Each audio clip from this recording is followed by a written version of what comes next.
You are listening to the Red Roots podcast.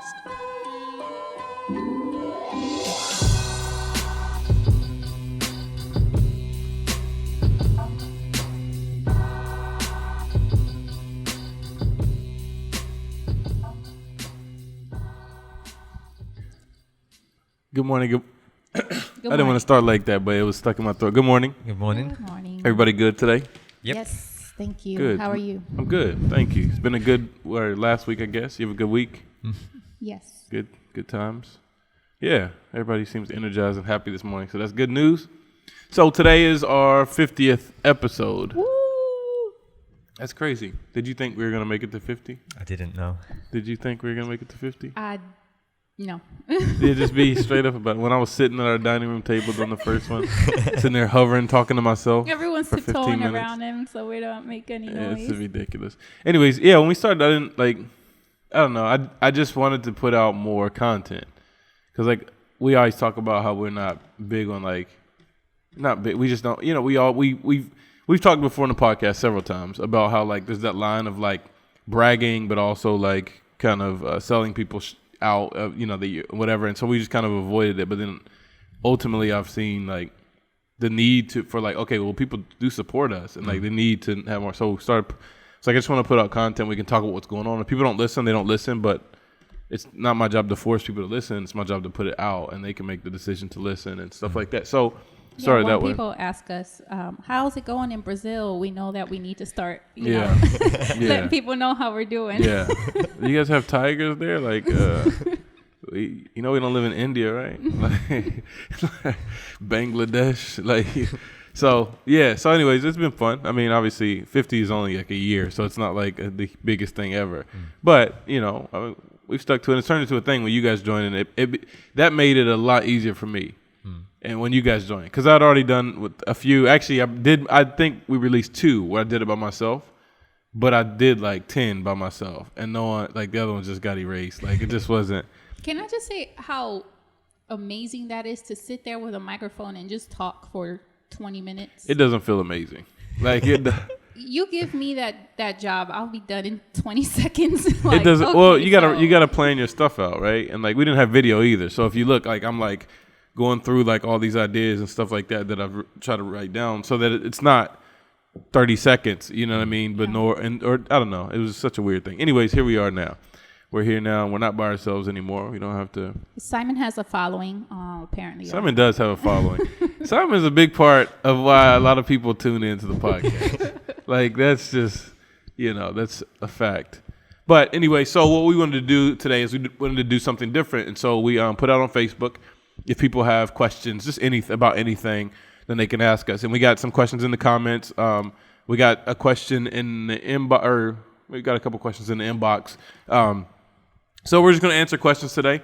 There are quite a few. So we'll just get started right away. So this is going to be all over the place, but I think it's going to be fun in a little bit. Mm-hmm. There are some funny questions, but there are also some serious questions as well. And so it's just going to be, I don't know, we'll just take it how it goes. If we don't get through all the questions, we can do a part 2 next week and finish them off. And so don't feel rushed to get through any, you know what I mean? Answer and talk about whatever you want to talk about, go as long as you want or whatever. And so yeah. So the first question, Ramon, what do you wish people stopped asking you? That's easy. What do you think it is? Are you Brazilian? Yeah, that's absolutely right. Are you Brazilian? The other day, I don't know if you picked up on it when we pulled up to get your pans or whatever. The guy started speaking to me in his limited Portuguese. And I was like, nah, man, I don't speak that. I don't speak Portuguese. People here assume that because a lot of African Americans don't come here, or a lot of Africans, period, don't come here. And so when they see a black person, they assume that, it must be Brazilian, because somewhat logical, I guess. There's an idea behind it, but to assume that every black person you ever see is from Brazil is, come on. Anyways, so yeah, that happened one time in Cochabamba. A lady asked me, where are you from? I said, the United States. No. Where are you from? The United States. And she's like, where are your parents from? The United States. Originally. What do you want me to say? Because this is not going, what do you want me to say? and she thought like they were from like I was Brazilian, and somehow my family migrated to the United States. I said, like, do you think that all black people come from Brazil? And like you could tell she was thinking about it. Like she just never thought about like never thought that far back. Like, oh, how did this happen? Like, so yeah. Maybe it's the same idea with people in the States, especially like in the southern states. If they see a Hispanic person, they think it's he or she is Mexican because it is close in proximity. You know? Yeah, and there are a lot more Mexicans in Alabama than there are Puerto Ricans in Alabama. Like you go to New York or somewhere like that, like there's people from everywhere. It's just melting pot. Washington D.C., so on and so forth. The Dominican, El Salvadorian, Guatemala, whatever. But in the South, there are more like Mexicans or whatever. Mm-hmm. Just a different. And so, but yeah, it's the same thing. It's because they've seen 10 Latino people from Mexico or what? Yeah. Then now every Latino person that I see is from Mexico. You know what I mean? So it's it is kind of the same thing. So, next question. Melinda, have y'all written, are y'all going to write any original music in Spanish? I think no, we haven't, but I think it would be nice, but I also suck at writing. So I don't know. It wouldn't be written by me. It would have to be written by Rudy if he has that gift, or I don't know, but I'm not writing something. You're not writing something. You're just refusing to write. I've tried this. What if the Lord put the song on your heart? If the Lord puts a song on my heart, obviously, but isn't that what writing like worship music is? Because it would be worship music, right? But I mean, I think that music. Question could be both. Yeah, I think the worship question, mix to 2020. Wow, remember those? You know about those? Wow, worship. Yeah. Oh, yeah. Wow, 2020 salsa mix. But I think the question sounded more like, is this something that I'm going to pursue, like sit down, carve out time to focus and do? Yeah, I think it is. And I just don't see myself being that's passionate about that. Did you ever see yourself being a mother, though? Or like doing a podcast or doing anything? It's hard to see yourself. I know like there's this self-belief stuff or whatever, but it's so hard to really self-project because like you really are capable of doing so much more stuff than you think. So don't mark it out. Like it's a possibility. Okay. Here we go. We've been down the road a little bit so far, and the songs were awful. So we stepped away from that. And the song was awful. The arrangements were awful. The instrumentals were awful. It was just awful. all around. We just had to awful. Scratch it and forget about it. Yeah, and bury it in don't the back. look back. See, you don't talk about that. We talk about the victories and the more or less struggles. We don't talk about the huge failures. It was a failure. Such a failure. Anyway, we just had to redirect everything. I was awful, man. It was just bad. And like I remember hearing it because I wasn't writing it, so it's like hearing it and like trying to be critical but not like a jerk, And it was just it wasn't good. Anyways, Ramon, Melinda, does Simon speak Spanish with a British accent? Yes. Really, I don't think so. What kind of accent do you think he has?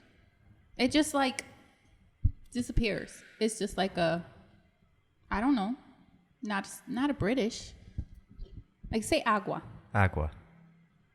Yeah, he does. Yeah. Like he's British. So that's what he's gonna say. Well, I don't speak Spanish with. Well, your background is a little bit different. Okay. Yeah. Well, you don't speak Spanish with I do. Country accent. But I don't speak English with the country accent That's either. debatable because when you go back to West Virginia and you're around your friends, it's strong. Because I talk to my parents. Parents. See, suddenly it started coming back. But do you not say, what do you mean? Parents. I talk to my parents. Now I'm talking like I'm British. I don't talk like that.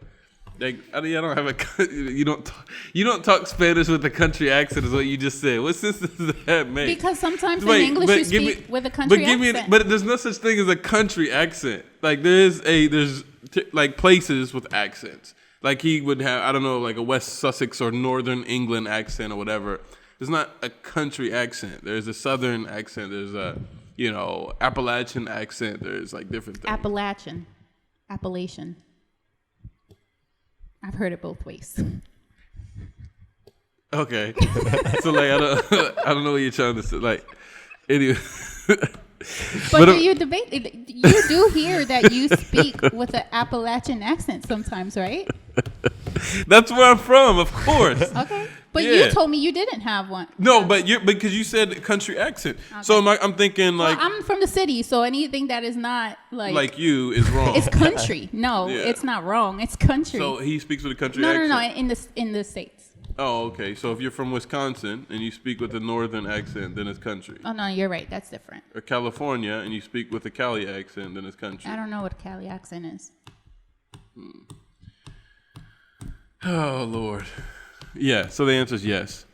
When That was a simple question, right? Yes or no? it's so crazy, man. You don't speak Spanish with a country accent. I never heard anyone assume that. Like I'm trying to think what that even sound like. Hola. Like what is that?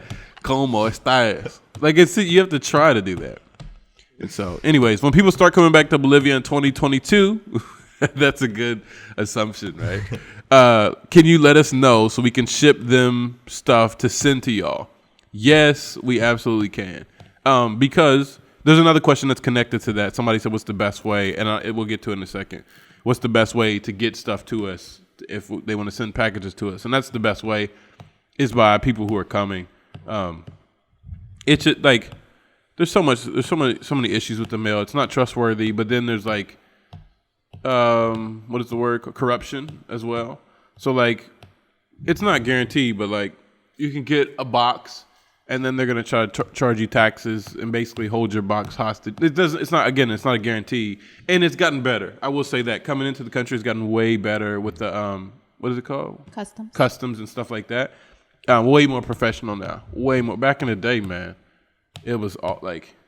It's ridiculous. We had a friend send us a box of onesies and some goodies for the girls when they were first born. And by the time we got it, they outgrew the onesies. It's like this was lost somewhere and they found it. And that's the thing. It takes like 2 to 3 months to get something. And it shouldn't, but it does. But some people have had luck. They say, I always get mine in 10 days, which is a miracle. Yeah, which is great. Yeah. You know, I mean, I guess because remember we had to get the debit card? Yeah, I got You got it in like 3 days. It was really crazy. fast. Like they brought it downstairs. Like it's crazy. So I would hope that it's improving. But anyways, I think still the best way up until now, and hopefully going forward will be easier. But even like economic or financially, the best way is with people coming down because it's super expensive to send things in the mail here. So yeah. Anyways, that's connected to that. Simon, what is your biggest need to help the children's ministry right now? Where do we start? At the beginning. The beginning. No, I don't know.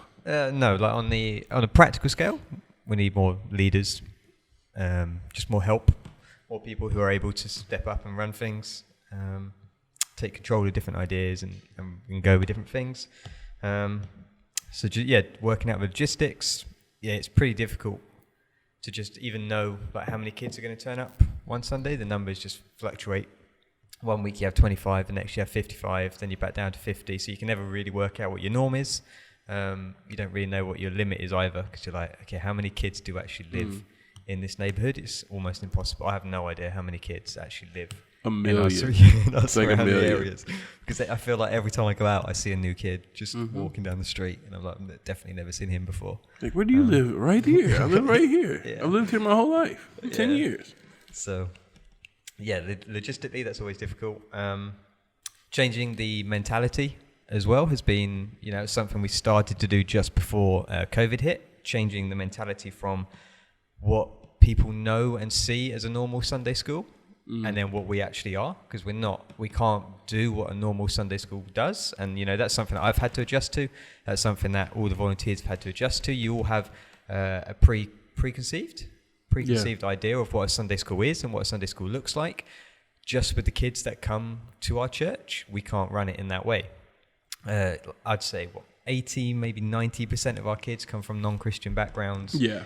At all, so they're getting no Christian influence at home at all. Their parents will have zero knowledge of what Christianity is. So the only time they get some sort of spiritual input, some sort of witnessing of the gospel will be for that 45 minutes to an hour that they come with us on a Sunday. So changing that mentality of, okay, this is a Sunday school to, okay, this is an outreach program that we do every week on a Sunday for the kids in our community. So making that mental switch, and then adjusting how we might go around making that effective. Because I think like right now we have a really good program.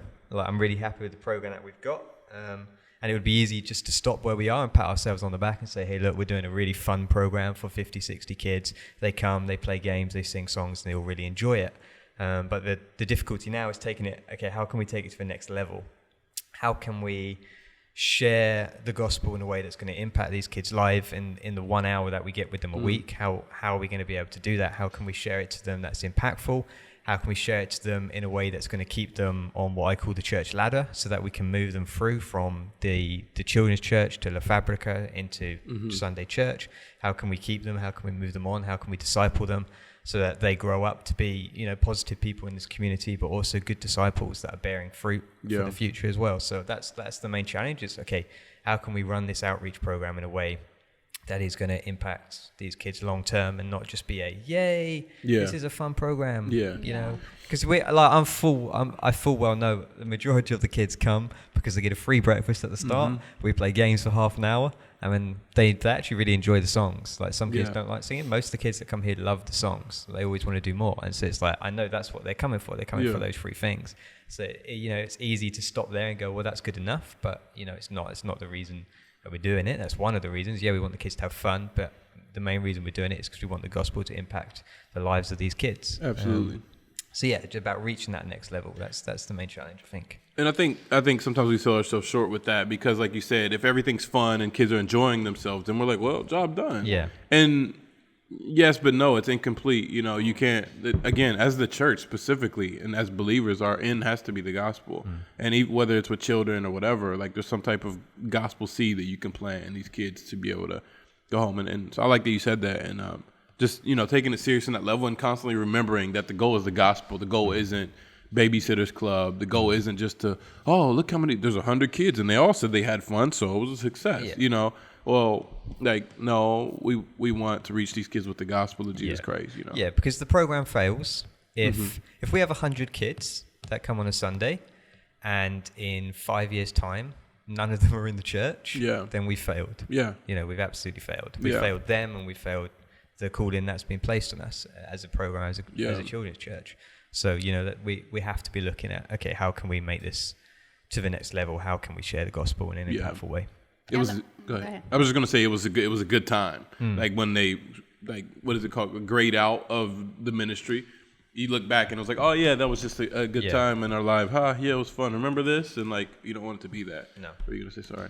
No, I was gonna say I love that is your focus. Like when you talked about your biggest challenge or need, it wasn't like, man, our church is so small, we don't have the resources to do what X, Y, and Z, because if your focus was to fun, was the drawing in more kids, then it will be, we need money for a trampoline or maybe a park or maybe more chairs, But I think it just helps focus where our needs are, I mean, when you have a challenge that's a lot deeper than the superficial, Yeah. And if that's something you have to tell yourself, I would have to constantly remind myself, it's not about the numbers, it's not about the numbers, it's not about, because it's easy to get carried away with the numbers. When numbers go up every single week, and the other leaders are running around and they're like, Simon, we've got 55 kids. All the leaders will come up and tell me how many kids we've got, because it's like the first thing they do is count the kids, or breakfast will be open and someone like Miguel will come over to me, we've got a lot of kids this morning, haven't you? And so it's easy to get carried away with, yes, we've done it, goal complete. But it's no, that isn't the end goal. Numerical growth is a result of but it's not it's very easy to erase everything else because kids are coming, and you make that your success point, and it's just not. Because I think that's a good point as well. It's just when we started, I didn't count the first week or so, but when we stopped picking up kids from Manar. And started just from this. I don't know how many kids were coming there, but at no point did we ever go out into the community to advertise the children's ministry. We never went door to door and say, hey, on a Sunday morning we got this, we got that. We never did any of that. We just were okay, this is how we're going to run it, and we're just going to keep running it like this, and we're going to grow each week. And the more faithful that we stay to that, the numbers just grew. They just grew naturally. People come. The more effort that we put in, the more organization that we put in, the better ran the program was, the more kids came. And word of mouth just got round, and that did the advertising for us. We never had to go out and be like, hey, send your kids to LGA. Kids just came.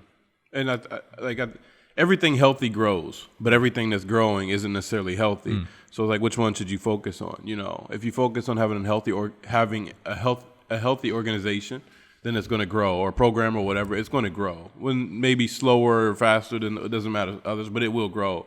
But if you focus on growth, then you can grow, but it won't be healthy. And really the goal is healthy people and members or participants, whatever you want to call it.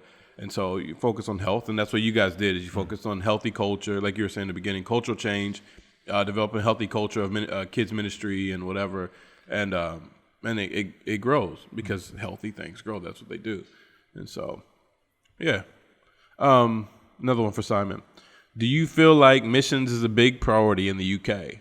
In the US, it's hit or miss. Like he's just putting it right all the way out there. It is hit or miss in the US, but do you feel like it's a big priority in the UK? Again, it's hit or miss.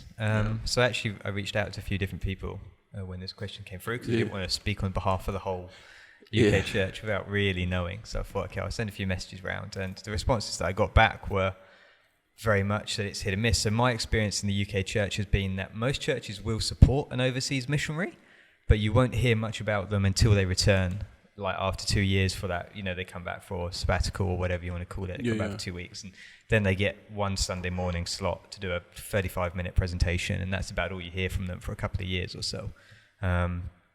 So that's been my experience of the churches that I've worked in. So churches would support overseas mission, but I don't think they know how to fully get involved in it. They're just like, we'll send them money monthly, and then when they're back, we'll give them some time so they can speak and tell us what they've been doing. Other churches have kind of like reversed, in the sense of they now see the UK as the biggest mission field that the UK church is involved in the sense of, the UK church is weak, it's shrinking, it doesn't hold any weight in the UK anymore. I mean, most people would still class the UK as a Christian country, but that's just basically on morals or values, or being a good person is what they would class as being Christian, is being a good person.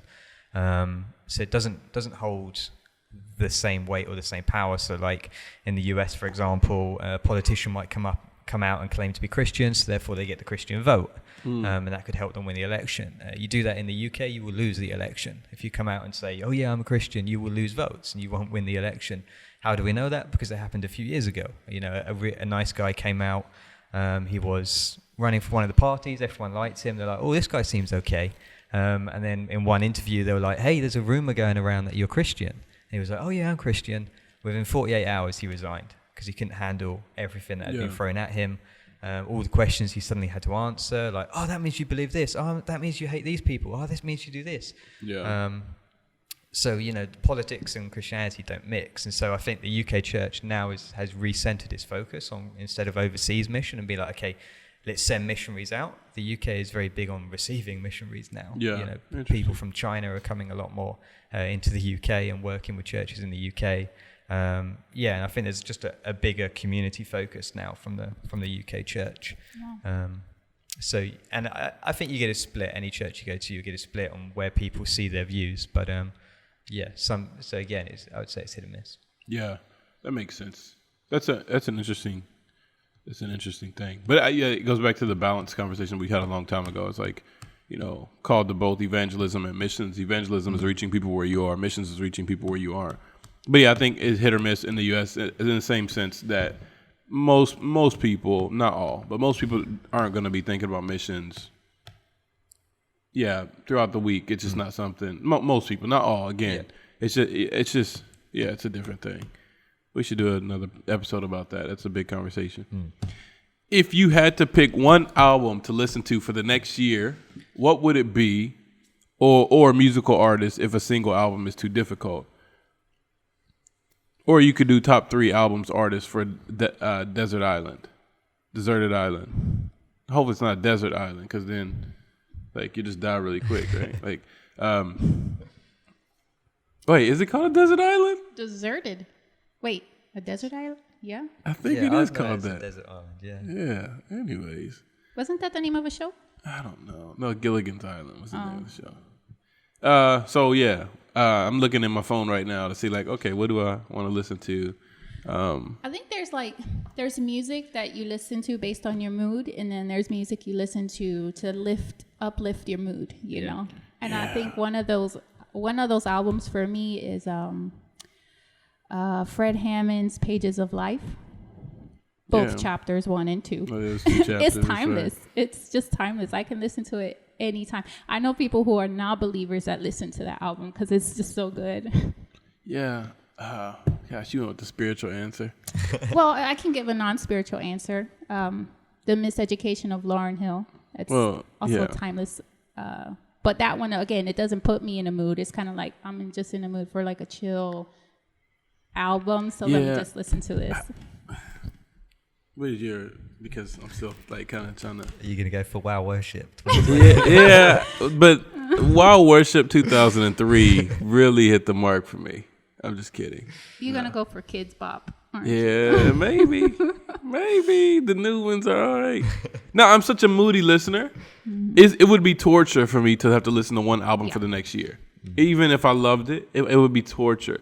I listen to everything. Like, I mean, one day I'm listening to reggae, then I'm listening to hip hop, then I'm listening to like some like R&B type stuff. You put Simon on the African music too. Not yet. Yeah, like I'm listening to Afro beats one day, and I'm listening to gospel one day, typically Sundays, and then like more worship, like it's just like it's all over the map.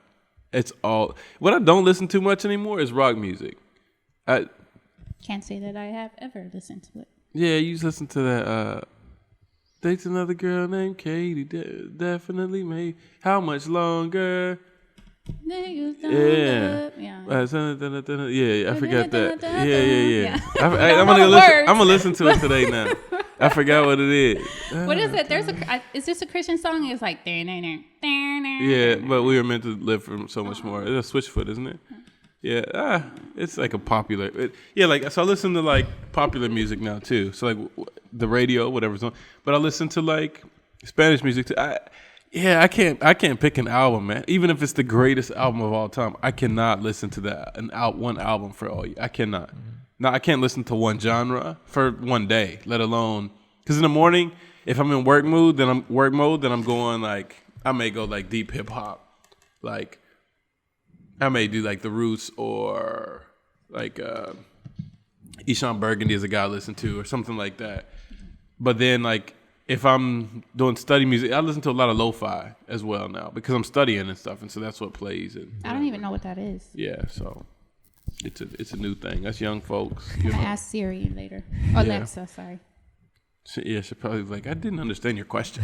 Whatever. So do you have an album or artist or top 3?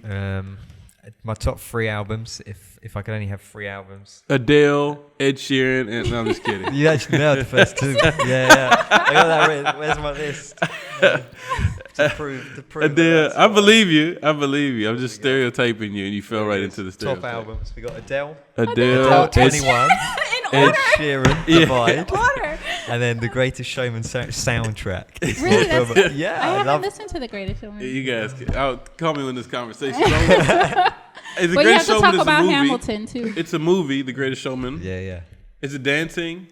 You like musicals, right? Yeah, it's like a musical film. We've had this, but you like musicals in general. Yeah, you guys have had this conversation before, and I just removed myself.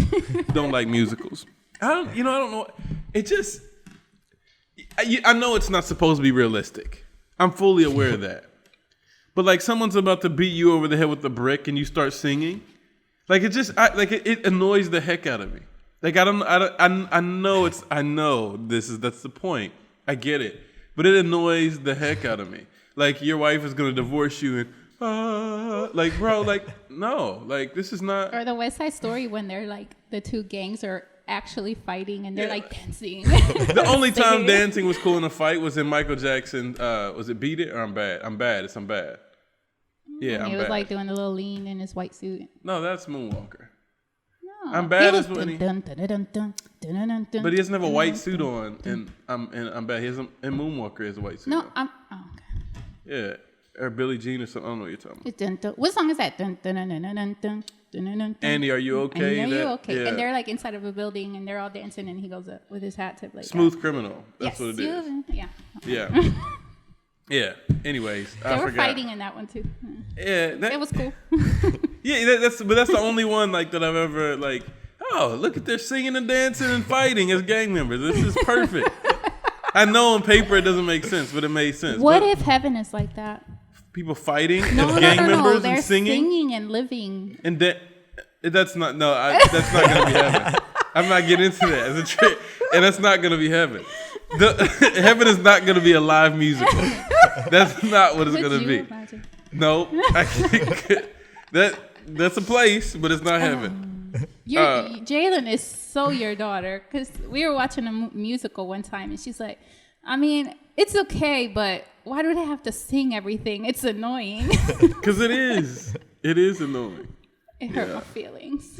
Yeah, because you're like trying to find your buddy to do stuff. Yeah, I did that with Jolie and it backfired. So now she had me watching stuff I just don't care about at all. All right. Anyways, what are some things you're doing right now ministry wise that you will continue to do after the pandemic is over? It's a good question. I think the worship covers I would like to continue. Yeah, we'll definitely continue that. Never thought I would say that, but yeah, I enjoy that.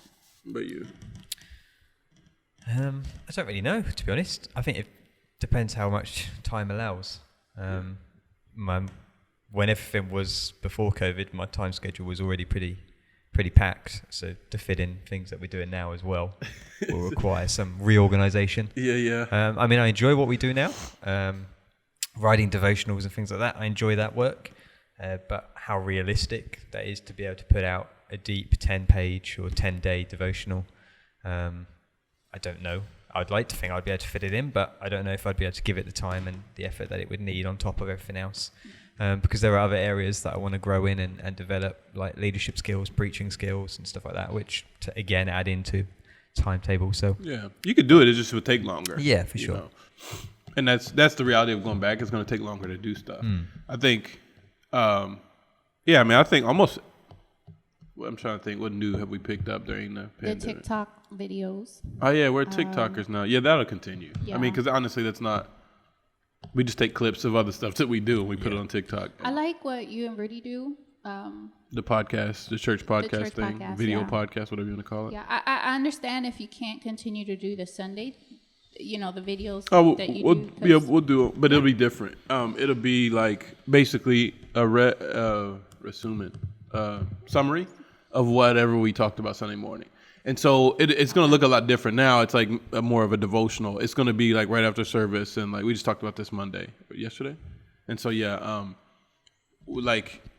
after the service, hey guys, we had a great time in church today. We talked about this, and this, whatever, such and such, and the Bible says in John 14 or whatever, I'm just talking, and it says this, and remember that this week when you something. And so it'll be shorter, but we'll continue to do those videos. That's a good idea because then you're not necessarily adding to your study time or to your sermon writing. And that was the time idea. or It's kind of whatever. what he was saying. It's like, because there's only so much you can do. Yeah. But the podcast, we'll keep doing that, but it'll actually get better, I think.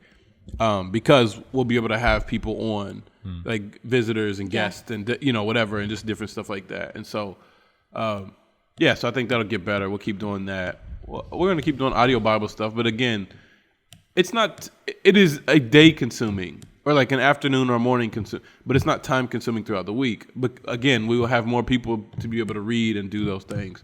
What about the food distribution? I think we'll do that for a while, but not too, Well, we're not going to do it forever, I don't think. Yeah. But we'll probably do it for. Actually, this week I probably need to go out and give some stuff out. Now you said that. I imagine honestly we'll probably do that for a few more weeks. The idea was to first helping people that did not have anything, and then now the idea was to help people get back on their feet. But when we went out last time, there were people saying like, "Oh, thank you, I didn't have anything. We didn't even know what we were gonna eat." Like stuff like that. And so, I don't know. I haven't thought much about like how long that. I mean, because who's to say?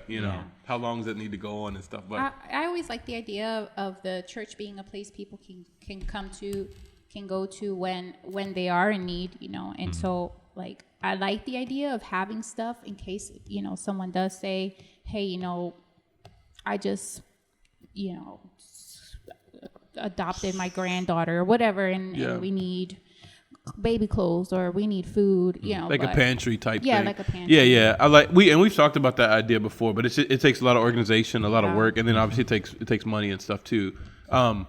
But yeah, that's definitely at some point, because that pours into community center focus type stuff that we don't have to wait until we have a building to do. We can do that now. Yeah. And so I think that's it. We just need to think it all out, because there's some different, you know. But yeah. That's a lot. Yeah. Yeah, and you know, there's always people that are trying to hustle and scam Right. and stuff, and so you just got to kind of make it as hustle-proof as possible, if possible, and then kind of, I don't know. So yeah, we'll see. I mean, but yeah, that is a good idea. So we'll see. But yeah, I think almost everything that we're doing now, I would like to continue. I don't know, like I'll be writing materials, but I don't know about like the writing devotionals and stuff like that. I mean, yeah, periodically, but it won't be like a thing that we work on every week or whatever. Definitely want to keep producing materials though, but kind of like it was before. It's like, okay, when I'm finished with everything else, in my extra like work time, like I'll put in some work on like writing some leadership material or something like that. So yeah, so I think I'll continue doing everything that I'm currently doing in the pandemic, but yeah, a lot of it will look different, right? Like it'll just look different because of, like he was saying, time constraints, and you just make stuff fit in. Because I think everything we're doing now is really productive, man. Yeah. And even it's turned into necessary, you know. TikTok has been really cool, because for us, it's given our church a chance to like be like contact, help, communicate, minister to, whatever you want to say, people that don't live here. And again, we were just doing, you know, because that's where people are on TikTok. So let's do TikTok. That's kind of, but like now we have, you know, I would say 90% of the people, 95% of the people that follow us, we don't know who they are, and they don't even live here. So that it's kind of cool. It's not a priority in that sense, because our priority is here. However, and it, you know, how effective, what's the depth of our effectiveness on TikTok? Yeah, we're throwing like little stuff, but it's easy. And so it doesn't take any time and whatever. And so we'll keep doing that, but continue to build our channel and stuff here. To reach people here and stuff like that. So yeah, I think the social media stuff, we did the episode on social media, and I think it's necessary, and so we'll keep doing that. And again, we'll have more help when we come back to church too. So there'll be more people. So yeah. What has been your favorite experience so far since moving to Trinidad?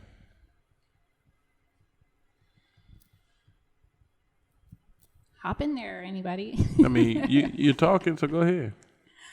I didn't have time to think about this question. I think I've always kind of lived in a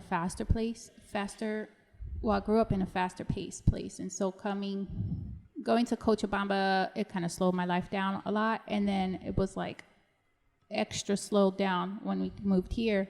And I didn't know how much I would enjoy that. Like it was here. It's been here in this place that I've been able to like really search and find passions of mine, and then also confront a lot of truths in places where I needed to heal and work on, you know. And so I think that has to do with just what do you call it? Not soledad, but like the cutting off all the noise of bigger places, you know. Cochabamba had a lot of friends, and so we went out to coffee and a lot of play dates, and so I never really had time to focus on like, hey, what area ministry do I want to be a part of? Plus our girls are smaller, and so my life was just in the home, taking care of them, and which was a great season in my life, you know.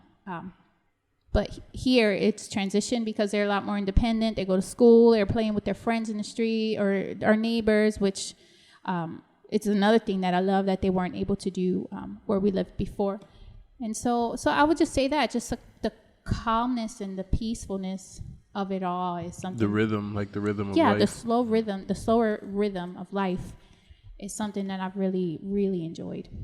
Yeah. And it's like you don't, not that I ever like put up a facade on purpose, but it's just like it never really got things didn't really go deep with me personally, as far as like relationships, neighbors letting people in and people letting me in. But here, even though I have very fewer friendships, I feel like they're family, you know, and I could just be 100% honest with them. I don't ever have to pretend that I'm deep instead of wide, basically. Yeah. Yeah. So I enjoy that. It's been nice. Yeah, I think for me, just the process of building something. Like I think that's my passion. If you like, in a very general sense, is building something, and or like not physically. I mean, in parts of it is that too, right? I guess like it's building something from ground up, and like I'm competitive, but I don't play sports anymore, obviously, and so like it's a different. I mean, come on. Anyway, well, that's a question, right? Yeah, we'll get on to that. Yeah, it is a question. Yeah. I don't play sports anyway, so that answers that. We'll skip over that. No, but just the process of being able to build up like anything, like a business, a ministry. Like I love that challenge, and it's almost like when there are setbacks in the church, and I'm specifically referring to the church, which will one day also out of the church will develop a community center and stuff like that. And so I'm really enjoying the process overall. And when there's a challenge of it, like I put dig my heels in the sand, and like I'm like, all right, like now, like so when there's a setback, like I definitely get down, like, but it's like at the same time I feel like this rush about like, all right, how can we build? Because I love the process of building and seeing the results and being able to look back and see like that we're moving forward and how far we're coming, and seeing people's attitudes around me change and stuff like that, and not just their attitudes around me change, because that can be like just from sad to happy or whatever, but like seeing people go from sitting on the sidelines to being, like willing participants and moving the thing forward. And so really, really like that. I've really, really enjoyed that. And I know maybe that's not what what he's looking for with the question, but yeah, I've really enjoyed that whole process here. We didn't get to do that in Cochabamba. We are always helping other people's ministries in Cochabamba. And the thing, it's great to help people's ministry, but the truth about that is like everybody wants help until it's time to help. Or everybody wants help until it's time to realize why you need help in the first place. And most of the time it's because you're not doing something well or you're not doing something right. And so I want you to fix everything else. But when you say like I'm doing something wrong, then it turns into like this weird, like they're offended and don't want to grow and whatever. And so like this is the first time that we've like actually had the chance to like, okay, take all those experiences from our past, from like, whether it's hard-headed pastors or ministers and mission, whatever, and like who don't want to change, don't want to grow and whatever. And like we've learned from that, like to not be like that. But then really remembering what the point is and the goal is, and Jesus is the goal. And so that's kind of powered us along to, to really like be able to focus. I don't know, I'm doing my hands like this, to be able to focus like to where it's supposed to be. Remember that. And so we've gotten to build this and make, several people have made comments during the pandemic of like, man, so much has changed. Like there's one guy from the neighborhood, like he was here the other day. He comes by or whatever. He doesn't go to the church. But he said, actually, when this is over, I'm coming to the church. And he was telling me when we were over in the church, we were just in there chatting. And he was like, man, you guys have changed so much in such a little time. And he was like, and it's good. He was like, it's good. He's like, it's been great. He's like, I don't even go here, and I see that it's incredible, and blah, blah, blah. And then a lady that comes, she's come here way longer than we have. Yesterday, I was talking to her, and she was just saying the same thing. It's like, man, so much has changed so fast. And it was like, the goal wasn't to change stuff. Like that wasn't, hey, let's change, like for what? You have to have change has to have a goal, you know what I mean? And so where are we changing stuff for? Okay, so that we can better reach people. It can't just be so we can gimmicky change, And so anyways, that's been fun. That whole process for me has been fun. And just seeing how far we've come, but also looking the other direction and seeing how far we have to go. And that just kind of makes me more like, you know what I mean? Like dig in and get ready for. Yeah, I think like one of the biggest changes for us when coming to Trinidad has been like, okay, finally we have a home, because it almost felt like every place was just a pit stop or like a stopping point, a resting place, and we didn't know where our home, where we were going to settle and start building. And so when we moved here, a lot changed and was able to change in us and in our ministry because we knew that we wanted to put in roots here. And so that just gave us a freedom to dream, I would say. Like just go ahead. No, I was just going to say, I think before we were just victims to the missions mentality of the way that we've been taught. And we talked about this on another episode too, of like for, generations is that you go in for so many years, you do this and you leave. And we just never, we never could really nail down our leaving day. We just didn't know, but it's because maybe we may have one, but we spent so many years like trying to figure that out that we couldn't enjoy or really put roots down fully because we just didn't know. And like, so when we came back, we were like, all right, we're going to be back in Bolivia for 2 years. And then, so we were like, we didn't want to do anything long term because then you're going to leave it hanging for 2 years and you become a slave to your leave date. And so now your whole ministry is controlled by your exit date. Mm-hmm. And so it's like, you know what I mean? And so it just turns into this weird thing. And so when we moved here, it was like a fresh start. And like what she's saying is like, it became a fresh start in the sense of we just said, we're going to live here. Mm. That's the end of it. Like, when are you going to leave? Don't know. Like, I'm not going to say I'm never leaving. That's an absurd thing for anybody on the planet to say. But like we don't know. We just live here. We live here and we're going to live here until we don't. And so, I mean, obviously, if we do ever feel like it's something that we won't just leave tomorrow, like there'll be a plan, like a longer 2-year plan of leaving or whatever. But leaving is not something I think about anymore. And because of that, it's allowed us to be where we are fully. And it's obviously the effectiveness makes a huge difference. So yeah.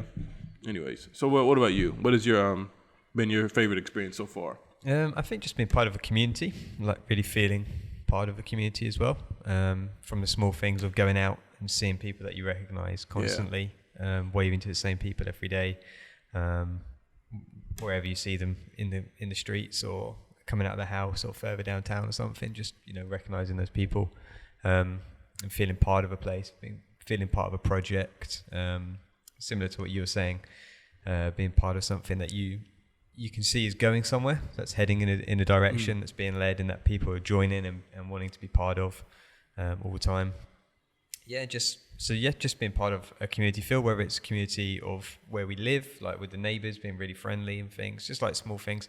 Every time I go outside, just like turn the lights on in the evening, the next door neighbour, Mickey, he's always out doing stuff in his back garden. It's like waiting on you to come out. Yeah, he always wait. Like it's like a routine go to bed for us until now. Simon turns the light. Yeah. Like I always feel like if something happens to me, he's going to be like out there waiting, being like, why hasn't he come out yet? Why hasn't he turned the lights on? Yeah, he'll come up to my door like, are you coming out or not?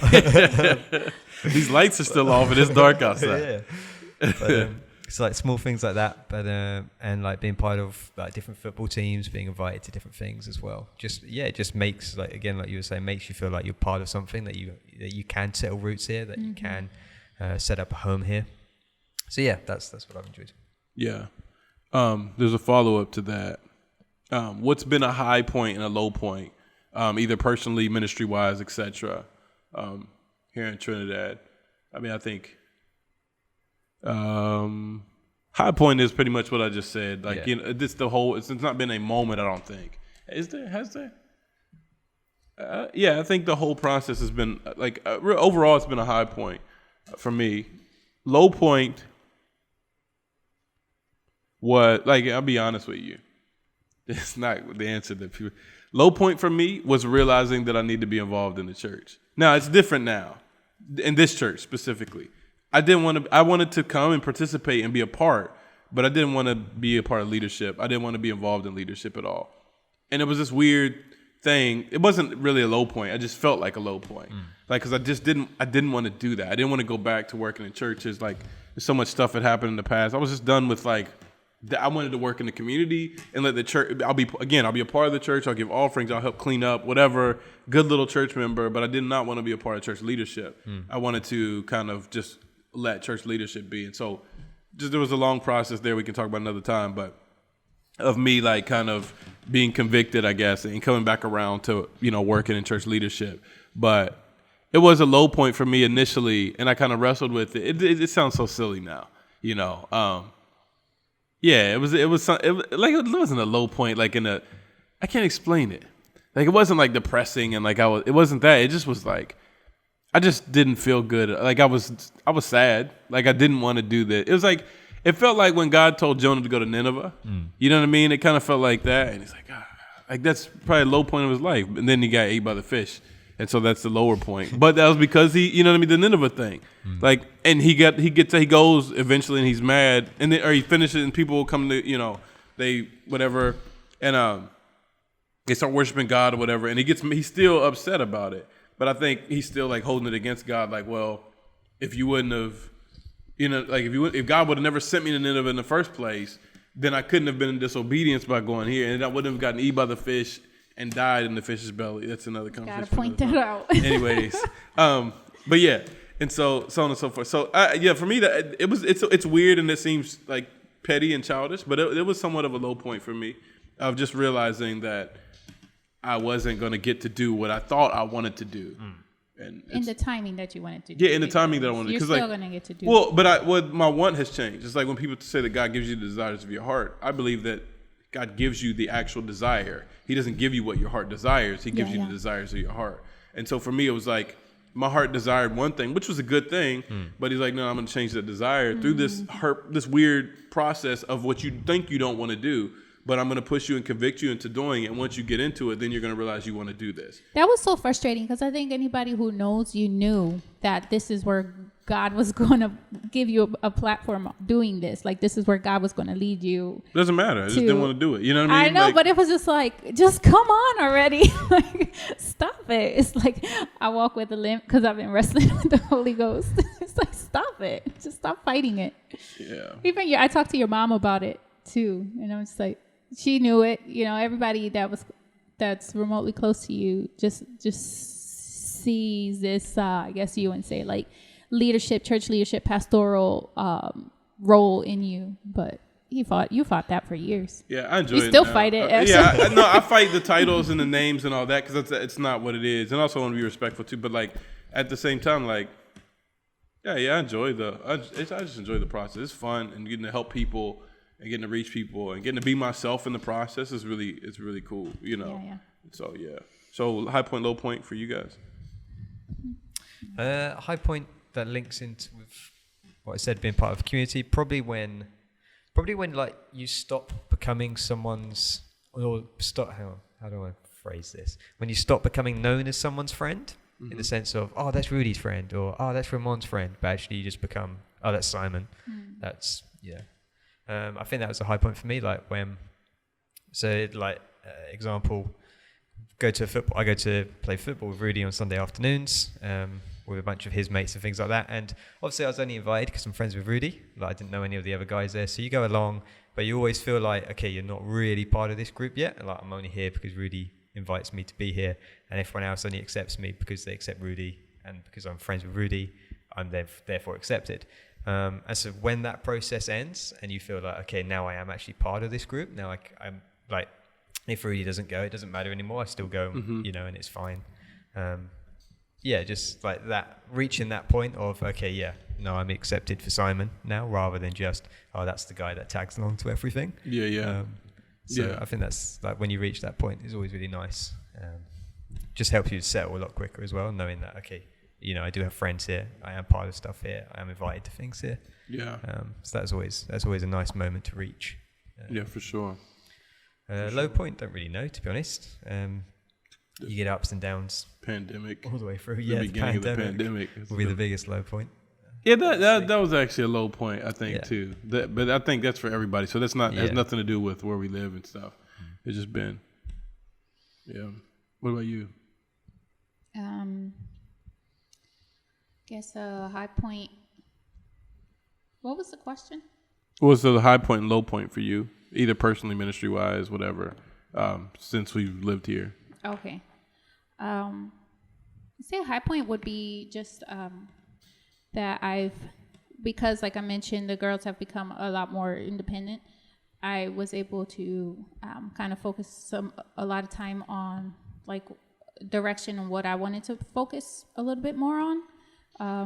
And so I've been challenged to just grow and kind of like get out of my head and just see what areas I can I can serve in the church and in the ministry and get over fears that I've always had, like, singing in public or being recorded or doing this podcast. Like, I was just so consumed with saying the wrong thing that it feared me, it crippled me to speak out in public anywhere, whether it be at a church when we're on furlough fundraising or even at church before worship. I'm welcoming the people. I'm like, am I going to say something stupid? There's an easy solution to that, though. It's like, don't say anything, right? No. That's what I did. Well, that's not a solution. That's not a solution. Oh, okay. What was the solution? I mean, but then I prepare, and then it seems super scripted, so I'm praying, literally reading my prayer off the tablet. God.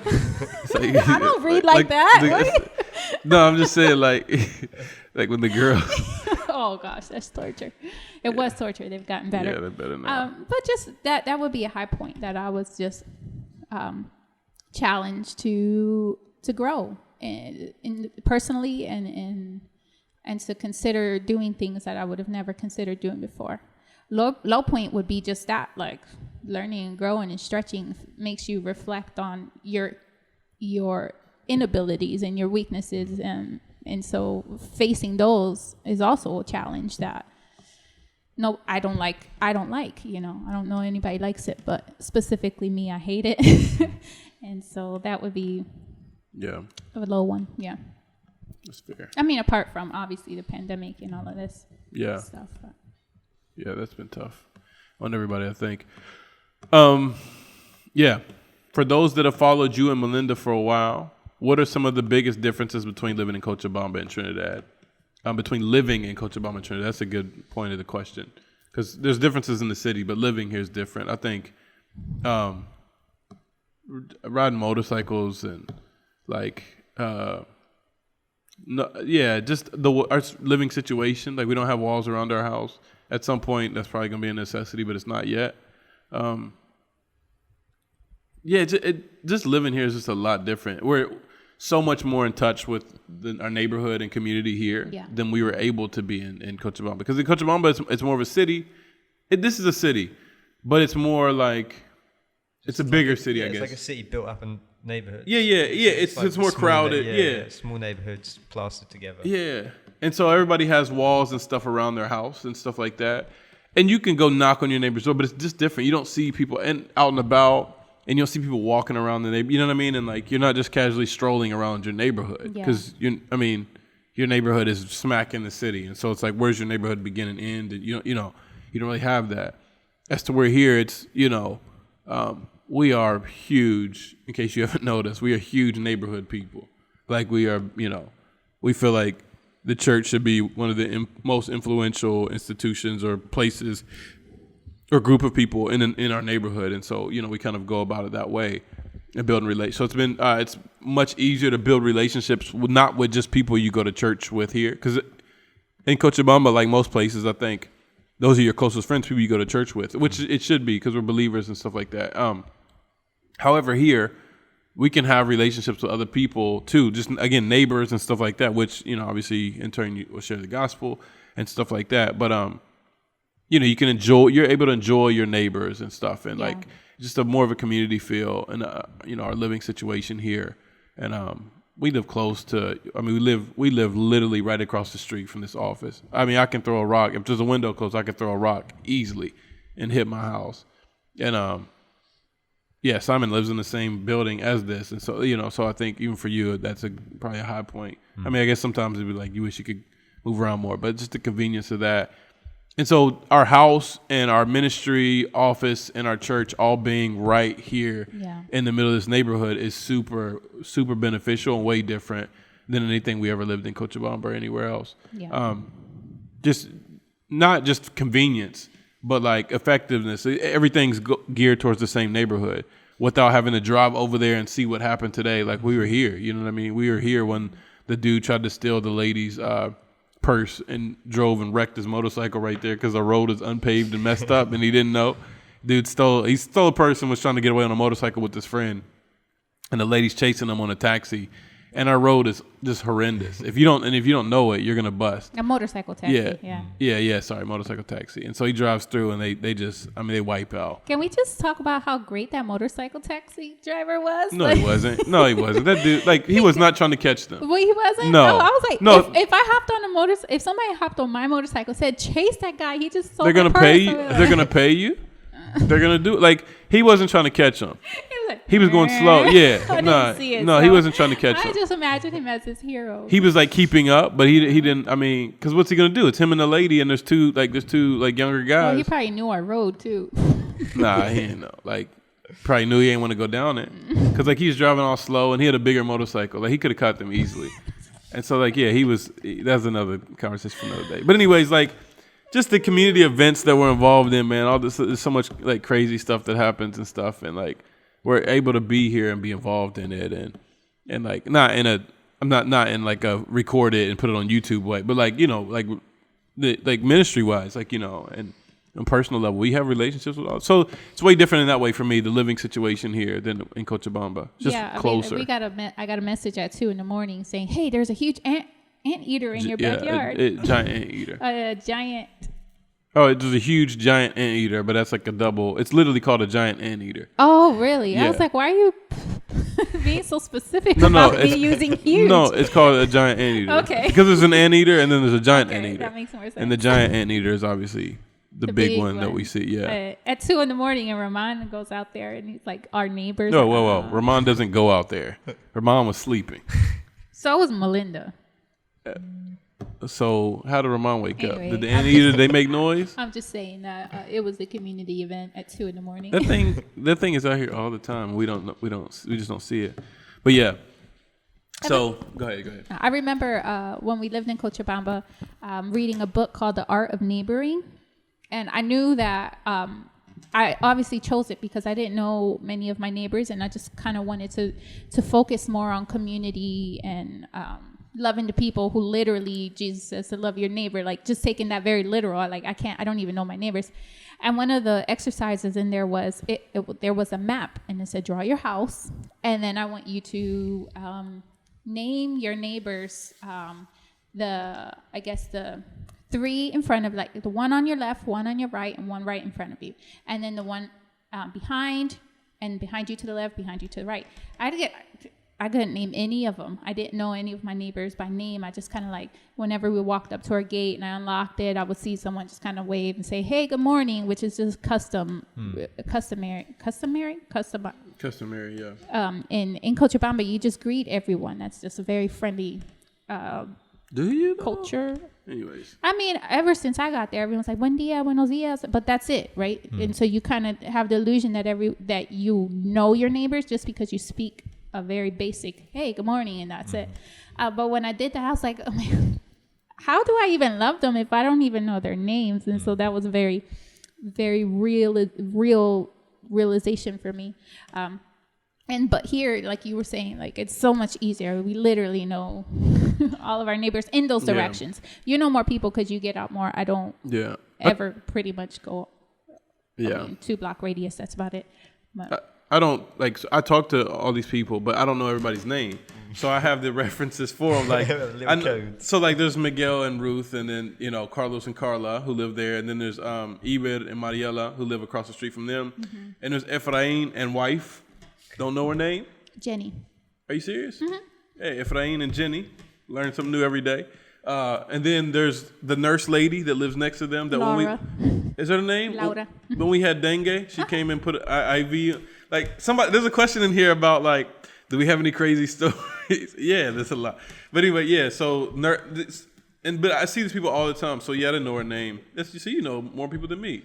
Then there's the crazy lady on the corner next to Efrain, who beat up Mariela when she was pregnant and was kicking her. Oh yeah, I don't know her name. Yeah. And then did you? I don't know that he knew that, but that was a long ongoing. And she used to play the loud music, and that was what started the whole thing. See her every once in a while, but I think I've spoken to her one time. She's not the most friendly person though. Everybody else is pretty friendly. This guy on the corner that waves at me all the time, don't know his name. Then on the next street, there's Efrain. There's what's his name? Don Victor, I know his name, and Anna, and then Mariscal. Yeah, Mariscal. So, and then the guy across the street from Mariscal, went fishing with him one time. Don't know his name, but guy I went fishing with one time. And then down in the corner, like, so we know all our neighbors. Then behind us is Don Mauro's daughter. That's literally what I call her. Don't know her name. And her husband. Then across them is Mickey and wife. Don't know her name either. You know her, the lady that's right here. Right here. Yeah. What's her name? I don't know. She comes to our house and everything. But she always calls me vecina, neighbor, and Yeah, I always yell back, neighbor. Yeah. Neighbor. And like everybody looks. Like, me? Like, Neighbor. it's like that Spider-Man meme when he's like pointing at each other. Like, yeah. So that just says to me that she doesn't know your name. Right. No, she you don't know doesn't. her She name. doesn't. If they So scream what- amiga, hermana, Yeah. or vecina, Hermano, that's what we get. yeah, it's my one. and then you get pastor. Yeah. Doctor, I get doctor too. Because I'm involved in this building, they think I'm a doctor. And so I take that over. I'm just thankful we don't get gringo. Gringa. Yeah, but I think when people see us, they don't think that. Like, they don't know what the box is saying, so they just call us neighbor and doctor and pastor, whatever. So, what are you going to say? I don't know. So, yeah, we have quite a few more questions. What we can do is we can wrap this episode up. Yeah. And we can keep recording and just do, you know what I mean? Yeah. And so, all right. So that's all we have for today. Actually, we're going to keep going, but you're going to stop here. So hope you enjoyed this. Thank you for those who sent the questions. The rest of them, we will get to them next. We want to answer all of them. There's enough where we can answer them. So you will see them next week. And, thank you for listening. We appreciate you. And, we'll see you next week. What's that? On the provecho.